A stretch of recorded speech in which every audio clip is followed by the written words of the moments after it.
చేసుకోవాలి సార్. అంటే ఇప్పుడు ఈ రజనీ గారిని వర్మ గారిని వైసీపీలోకి తరిమేస్తున్నారా, అటు జనసేన ఇటు టీడీపీ అనేది నాకు అర్థం కావట్లేదు.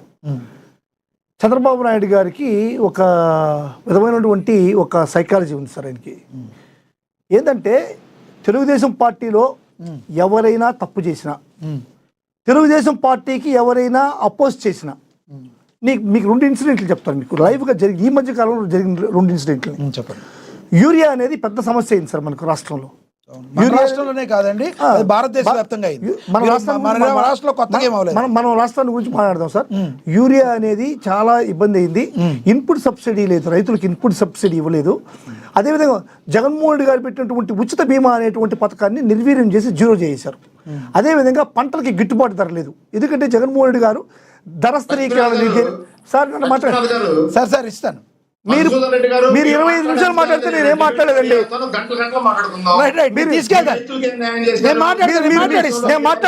మీరు బలి న్యాయం చేశారండి. మీరు సార్ నన్ను మాట్లాడిస్తే నేను ఉంటాను సార్. ఈ విధంగా మాట్లాడు సార్. 5 నిమిషాలు మాట్లాడి మళ్ళీ వచ్చారు సార్. 15 నిమిషాలు మాట్లాడేసి మళ్ళీ వస్తున్నాడు ఇప్పుడు. అంటే నేనేం మాట్లాడకూడదా?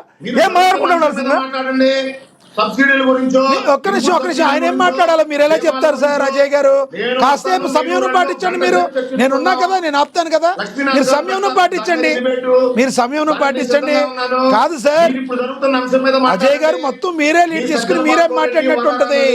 గౌరవం కాదు. నేనేం మాట్లాడుతున్నాను? గౌరవం గురించి మాట్లాడుతున్నా. మీరు గౌరవం కాపాడుకురా.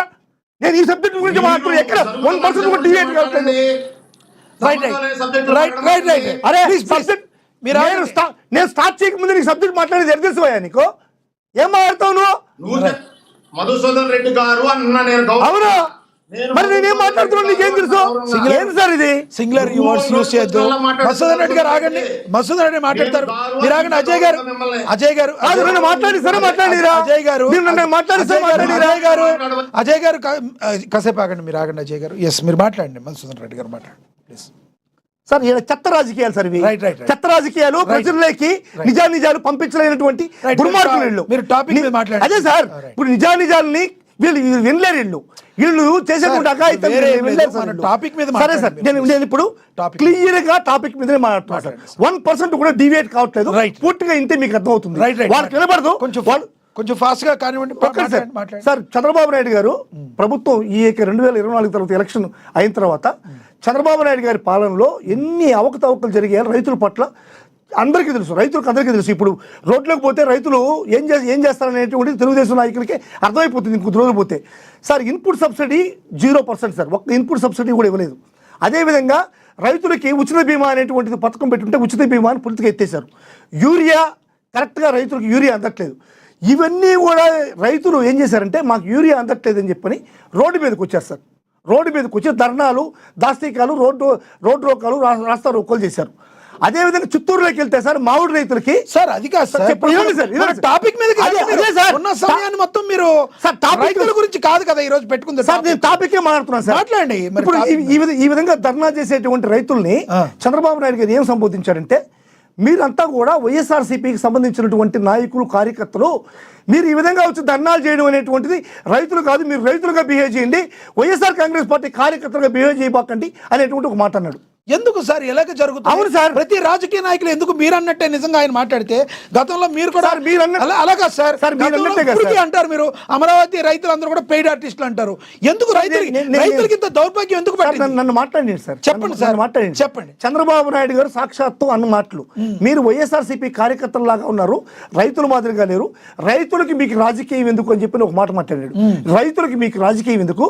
మీరు వైఎస్ఆర్ కాంగ్రెస్ పార్టీ కార్యకర్తల మాదిరిగా ఉన్నారు కానీ రైతుల మాదిరి బిహేవ్ చేయట్లేదు. అంటే ఏ ఒక్క విషయాన్నైనా సరే తెలుగుదేశం పార్టీకి అపోజ్, అంటే తెలుగుదేశం పార్టీలో మనం మాట్లాడే టాపిక్ కి మీరు చెప్పేదానికి సంబంధం ఉంది ఏదన్నా? ఉంది సార్, చెప్తున్నాను సార్. అలా కాదు సార్, అదే సార్, నా సమయం కిల్ అయిపోతుంది సార్. మీరు తెలుగుదేశం మాదిరిగా మాట్లాడుతున్నా సార్. నేను ఎవరికి కాదు సార్. నేనేం చెప్తున్నాను, రైతుల గురించి టాపిక్ కాదు, రైతుల గురించి కాదు సార్. వైసీపీ వాళ్ళు వలసలకి. అవును సార్, అదే చెప్తున్నా. మరి చెప్పండి. నేను అదే చెప్తున్నా సార్. చెప్పండి. అదేవిధంగా విద్యార్థులు స్ట్రైక్ చేసినా కూడా ఇదే మాట మాట్లాడాడు చంద్రబాబు నాయుడు గారు. ఈ రోజు రజనీ అనేటువంటి ఒక జనసేనకు సంబంధించినటువంటి ఒక ఇప్పుడు ఆవిడ advocate, జనసేన కాదండి, జనసేన కాదు ఆవిడ. జనసేనకి సంబంధించి జనసేన నుంచి బయటకు వచ్చినటువంటి ఒక advocate. జనసేన పాతగా జనసేన అధికారం అదే సార్ అదే సార్ ఇప్పుడు జనసేనలో నుంచి బయటకు వచ్చిందో లేకుంటే జనసేనలో ఉందో మాకు అనవసరం. అది ఆమె వాళ్ళ అన్నని ఇప్పుడు ఈ రోజున కూడా మా అన్న మా అభిమాని, నేను ఆయన్ని ఈ విధంగా చూడాలనుకోవట్లేదు, వేరే విధంగా చూశాను, నేను ప్రశ్నిస్తాడనుకున్నాను, ప్రశ్నించట్లేదు, జరిగేటువంటి అన్యాయాన్ని ప్రశ్నించట్లేదు, కాబట్టి నేను ఆయన్ని అపోజ్ చేస్తున్నాను అని చెప్పిన విధంగా మాట్లాడుతుంది. ఆమెను తీసుకొచ్చి మా పార్టీలో చేరుస్తున్నారు. అంటే ఎవరైనా సరే మీ పార్టీలో అపోజ్ చేసినా, మీ పార్టీ కార్యక్రమాలను వ్యతిరేకించినా, మీ పార్టీకి వ్యతిరేకంగా మాట్లాడినా, మీ తప్పులు బయటపెట్టినా వాళ్ళందరినీ వైఎస్ఆర్ కాంగ్రెస్ పార్టీ వాళ్ళు అంటారు. అదేవిధంగా ఇప్పుడు మీకు నేను సూటిగా నేను ప్రశ్నిస్తున్నాను సార్, మీకు ఇప్పుడు అర్థమైంది అనుకుంటా నేను రైతుల దగ్గరికి ఎందుకు వెళ్ళాను, ఇప్పుడు మీకు అర్థమవుతుంది. ఇప్పుడు అదేవిధంగా సార్ వర్మ గారు తెలుగుదేశం పార్టీలో వర్మ గారు పిఠాపురం నియోజకవర్గంలో అత్యంత ఒక స్ట్రెంత్ ఉండేటువంటి ఒక నాయకుడు. అతనిని బయటికి తీసుకొచ్చి మీరు కూటమి ధర్మంగా సీట్ ఇచ్చినప్పుడు ఆయనకి మీరు సక్రమమైన పద్ధతిలో ఆయనకి న్యాయం చేకూర్చాలి. ఆయనకి న్యాయం చేకూరిస్తే ఆయన వచ్చి మాట్లాడదు కదా, ఆయన మిమ్మల్ని వ్యతిరేకించడు కదా. ఆయన ఎవరికి చేయాలో ఏం చేయాలో ఎవరి పార్టీ ఎలా చెప్తారు? నేను చెప్పట్లేదు సార్, ఇప్పుడు మీరు చెప్తున్నారు కదా వర్మ గారు వైసీపీకి వెళ్తారని. ఇంకొకటి అడుగుతున్నా, మిమ్మల్ని అడగాలనుంది. మీరు ఇందాక నుంచి చెప్తున్నారు ఈ రకంగా మరి మాకు తీసుకొచ్చి వైసీపీలోకి వెళ్తున్నారని అంటకడుతున్నారు అంటున్నారు. ఇదే కొంతమంది మరి మీ మాట చెప్పి నేను వైసీపీ అంటే జగన్ అన్న అంటే పీక కోసుకుంటానని చెప్పి మరి బోరుగడ్డ అనిల్ లాంటి వాళ్ళు, శ్రీరెడ్డి లాంటి వాళ్ళు చెప్తే మా పార్టీకి సంబంధం లేదని మీరే అంటారు. అంటే అలాంటి పార్టీలో మాట్లాడిన వాళ్ళు మీ పార్టీ వాళ్ళు కాదా? ఇలాగైతే మరి ఇప్పుడు మీరు చెప్పండి. ఒకటి చెప్తున్నా సార్, ఇప్పుడు మా పార్టీకి సంబంధించిన ప్రాథమిక సభ్యత్వం కూడా లేదు. మరి ఎన్నోసార్లు మీకు చెప్పాను, మీ దగ్గర చెప్పడం జరిగింది, ఏఎన్ఎంలో చెప్పడం జరిగింది. మా పార్టీకి ప్రాథమిక సభ్యత్వం లేని వాళ్ళు కూడా ఆ మాదిరి మాట్లాడడం అనేటువంటిది మేము యాక్సెప్ట్ చేస్తాం సార్. మీరు అలా కాదు సార్, ఆయన మాట్లాడుతున్నారు. బోరుగడ్డ నీళ్ళు శ్రీరెడ్డి సార్ ఇంకా ఇద్దరు గెస్ట్ ఉన్నారు, అజయ్ గారు. ఈ రాష్ట్రంలో ఉన్న ప్రతిపక్ష నేతలందరి కుటుంబ సభ్యులతో సహా. మరి ఇప్పుడు రజనీ గారు కూడా మా అన్నయ్య అంటా ఉన్నది, రజనీ గారు కూడా మా అన్నయ్య కదా అంటా ఉన్నది, మీ పార్టీలో లేదా? అజయ్ గారు మా అన్న అంటా ఉంది కదా, ఇప్పుడు మీ పార్టీలో లేదా రజనీ గారు? రజనీ మీ పార్టీలో లేదా? ఏం మాట్లాడతారు మీరు? రైట్ చెప్పండి. అజయ్ గారు సీమరాజా మీ పార్టీ కదా, సీమరాజా మీ పార్టీ కదా, కిరాక్ కార్పి గారు మీ పార్టీ కదా, కిరాక్ కార్పై గారు మీ పార్టీ కదా.